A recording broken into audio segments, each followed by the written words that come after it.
श्रद्धा का कत्ल कब और कैसे किया? 18 मई बुधवार की रात को श्रद्धा से झगड़ा हुआ था। झगड़ा इससे पहले भी होता था, मगर उस रोज बात बहुत बढ़ गई। हम दोनों में हाथापाई हुई और फिर मैंने श्रद्धा को पटक दिया। इसके बाद उसके सीने पर बैठकर दोनों हाथों से उसका गला दबाने लगा, तो कुछ देर में उसने फिर दम तोड़ दिया। दिल्ली का हिला देने वाला श्रद्धा मर्डर केस। पुलिस ने जब आरोपी आफ्ताब अमीन पूनावाला से पूछताछ की तो उसने कुछ इस तरह जुर्म की खौफनाक कहानी को बयां किया। आप भी सुनिए पुलिस के सवाल और आरोपी के जवाब। का कत्ल कब और कैसे किया? 18 मई बुधवार की रात को श्रद्धा से झगड़ा हुआ था। झगड़ा इससे पहले भी होता था, मगर उस रोज बात बहुत बढ़ गई। हम दोनों में हाथापाई हुई और फिर मैंने श्रद्धा को पटक दिया।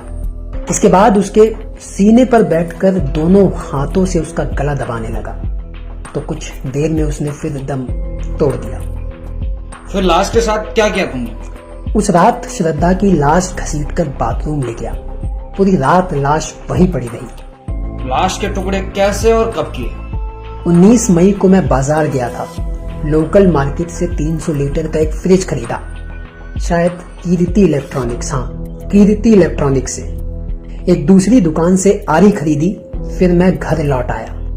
रात को उसी बाथरूम में आरी से लाश के टुकड़े करने शुरू किए। मैंने कुछ दिनों के लिए शेफ की नौकरी की थी। उससे पहले करीब 2 हफ्ते की ट्रेनिंग भी ली थी।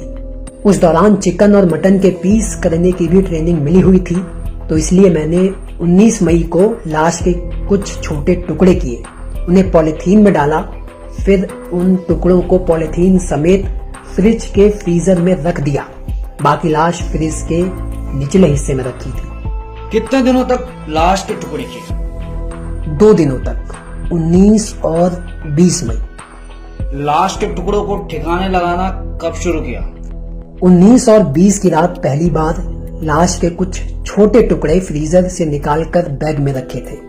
पहली रात बैग में कम टुकड़े रखे थे, क्योंकि लाश के टुकड़े के साथ देर रात बाहर निकलने में मैं थोड़ा घबरा रहा था, कहीं रास्ते में पुलिस तलाशी न ले ले। पहली बार लाश के टुकड़े कहाँ फेंके? 19 और 20 मई की रात महरौली के जंगल में टुकड़े फेंके थे, लेकिन जंगल के ज्यादा अंदर नहीं जा पाया था। कितने दिनों में लाश के सारे टुकड़े ठिकाने लगाए?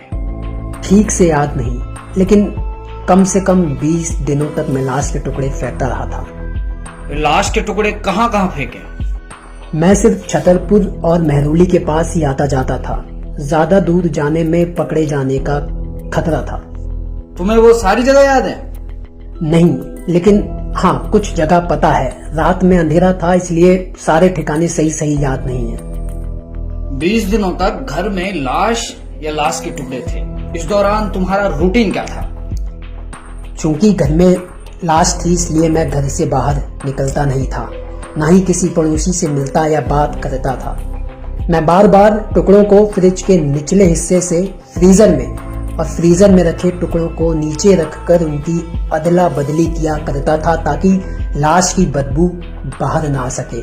घर, फ्लोर, बाथरूम, इन सभी जगह केमिकल से सफाई किया करता था।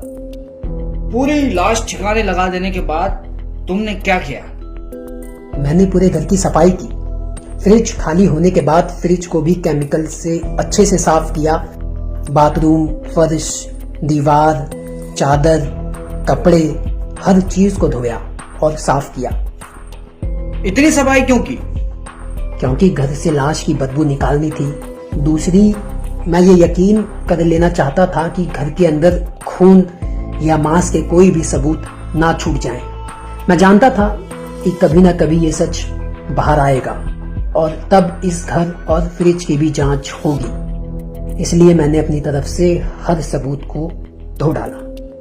जिससे तुम प्यार करते थे, उसकी लाश के साथ ऐसा बर्ताव करने से पहले तुमने एक बार भी नहीं सोचा? नहीं, मुझे गुस्सा आया था, इसलिए मैंने श्रद्धा को मार डाला। लेकिन मैं नहीं चाहता था कि उसकी मौत का सच घर से बाहर जाए। श्रद्धा के घर वाले भी उससे दूर रहते थे।